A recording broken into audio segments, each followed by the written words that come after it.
Bismillahirrahmanirrahim. Saya tinggal dengan orang tua angkat, namun kondisi keluarga kami kurang baik, di mana ketika marah, ibu angkat saya mengungkit semua kebaikan yang sudah diberikan kepada saya. Sedangkan sampai saat ini saya belum pernah berbakti dengan orang tua kandung saya. Apakah saya harus hijrah keluar dari rumah orang tua angkat saya dan kontrak dengan mengajak orang tua kandung saya? Orang tua kandung saya tinggal ibu saya saja. Mohon bantuannya Ustaz. Kalau saran saya iya. Saran saya iya. Anda kalau sudah tahu mana orang tua Anda yang sebenarnya, maka itu yang wajib.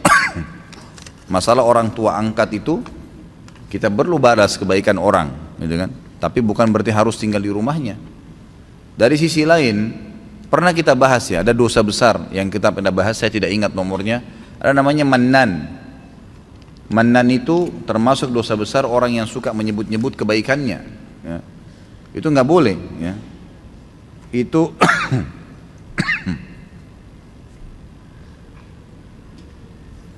dosa besar ke-36.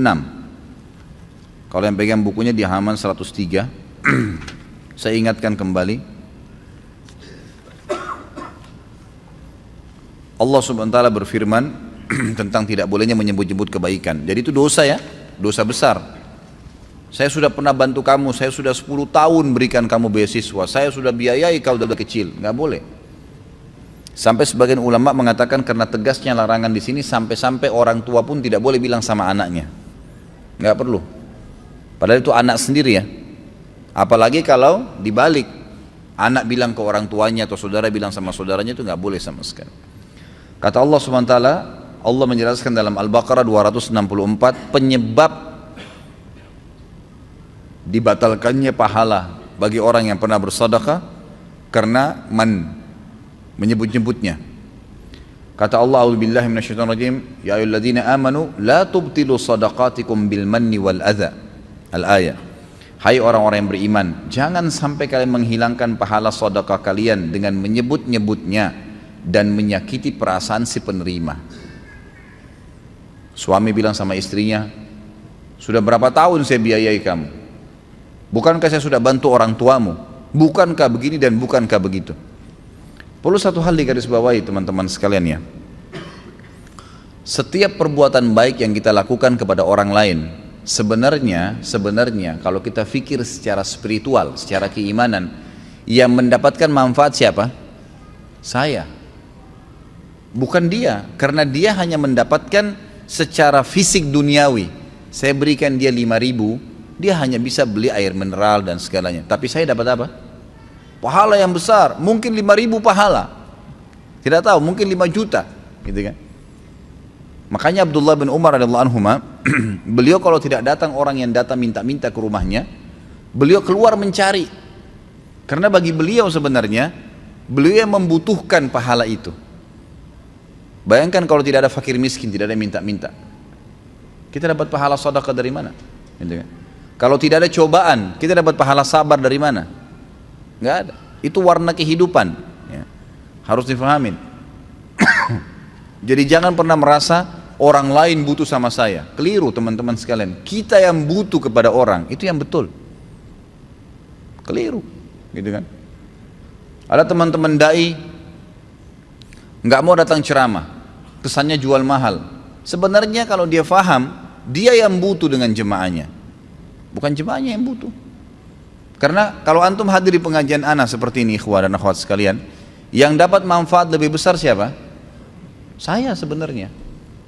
Antum secara individual dapat pahala ilmu, kan gitu, bisa diamalkan. Tapi saya mendapatkan pahala antum semua pada saat antum amalkan. Jadi sebenarnya yang lebih banyak mendapatkan manfaat adalah saya.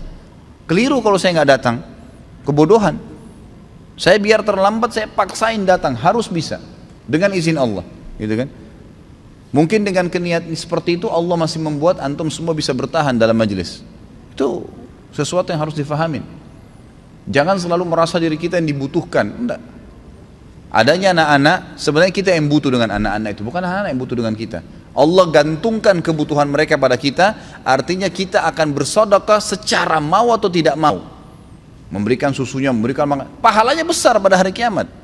Coba kalau nggak ada anaknya, bagaimana? Kan gitu, contoh-contoh saja. Ada istri, ada suami, dan banyak dalam dini kehidupan kita semuanya. Jadi jangan pernah sebut-sebut kebaikan. Sudah melakukan, lupain udah. Sudah ada malaikat yang catat. Kita ini enak sekali sebenarnya.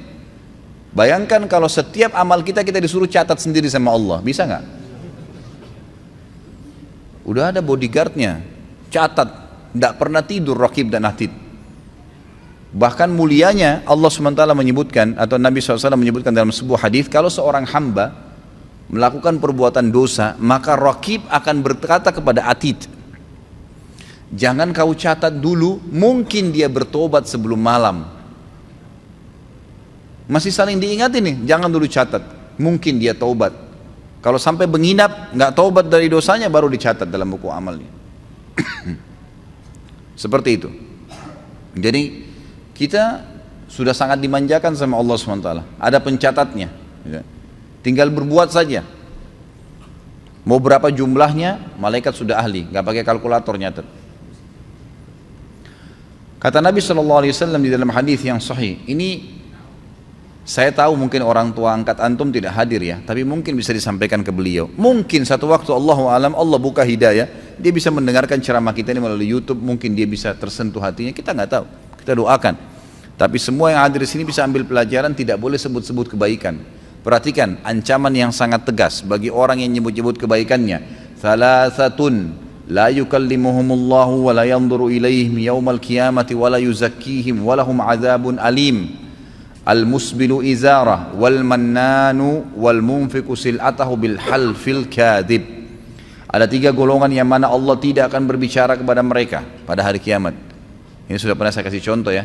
Kalau kita diundang oleh seseorang, misal presiden undang kita, semua orang yang diundang diajak ngomong kecuali kita sendiri. Nggak dilihat, nggak diajak ngomong. Gimana perasaannya? Semua orang ditanya kabarnya, dari mana asalnya. Ini lewat depan kita nggak ditanya, nggak diajak ngomong sama sekali. Padahal semuanya diundang. Pasti ada perasaan yang tidak nyaman. Ini cuma contoh rasional saja. Allah tidak akan ngomong sama mereka pada hari kiamat. Tidak akan melihat mereka. Dan Allah tidak akan mensucikan mereka di timbangan amal. Karena hari kiamat mungkin dosa seseorang 200, pahalanya 198. Butuh 2 atau 3 pengampunan dosa supaya bisa masuk surga.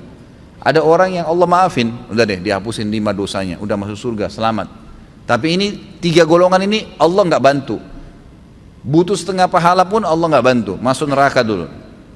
Nggak dilihat, nggak ada yang ngomong, dan tidak akan disucikan di timbangan hari kiamat. Dan mereka akan mendapatkan azab yang pedih, 4 ancaman.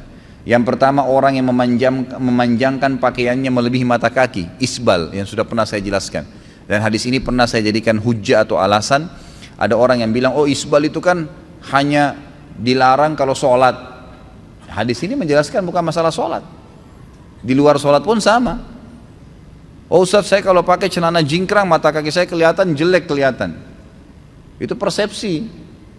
Ada orang di mall pakai sampai lututnya lebih tinggi, nggak dimasalahkan. Ada orang lebih tinggi lagi setengah paha, nggak dipermasalahkan. Kenapa yang naik di atas mata kakinya dipermasalahkan? Karena seorang muslim dalam mengimani tauhid uluhiyah, mengesahkan Allah dari sisi ibadah, adalah meyakini semua yang baik dan bagus dan indah itu di mata dia, apa yang bagus dan baik serta indah di mata Allah. Yang buruk di mata dia adalah semua yang buruk di mata Allah. Sudah. Mau seluruh dunia tidak suka, terserah. Yang penting bagi saya, Tuhan saya mengatakan seperti ini, kan gitu. Itu namanya mengesahkan Allah dari sisi uluhiyahnya, penyembahan Allah secara murni. Kemudian yang ketiga, yang pertama, orang yang memanjangkan pakaian melebihi mata kaki bagi laki-laki dari atas ke bawah, bukan dari bawah ke atas. Kaos kaki nggak ada masalah. Yang kedua, orang yang suka menyebut-nyebut kebaikannya yang pernah diberikan kepada orang lain. Bayangkan ini, pernah berbuat baik loh, disebutin malah jadi masalah. Dan yang ketiga adalah penjual yang melariskan barang dagangannya dengan sumpah dusta. Hadis yang lain, kata Nabi SAW, "Thalathatun la yakbalullahu minhum sarfan wala adla, aqun wa mannanun wa mukadzibu bil qadar." Ada 3 golongan manusia yang mana Allah tidak akan menerima amal wajib maupun amal sunnah darinya, yaitu orang yang durhaka kepada kedua orang tuanya. Yang kedua, orang yang gemar menyebut-nyebut kebaikannya. Ya. Dan orang yang mendustakan kadar, mendustakan takdir maksudnya, gitu kan? Jadi ada bahasan qada dan qadar. Iman, rukun iman kita yang ke-6. Kalau qada itu keputusannya Allah, kalau qadar kapasitasnya, gitu kan? Jadi Allah SWT menciptakan semuanya, semua ini dengan qadanya Allah, keputusannya Allah, dan Allah berikan setiap qada ada kadarnya, ada kapasitas, gitu kan? Allah ciptakan lapar, ada kapasitasnya itu supaya laparnya bisa hilang. Makan nasi sepiring, udah itu kadar namanya. Orang capek, qada, keputusan Allah. Ada kadarnya untuk menghilangkan capek itu. Semua punya qada dan qadar. Itu rukun iman kita. Gitu kan?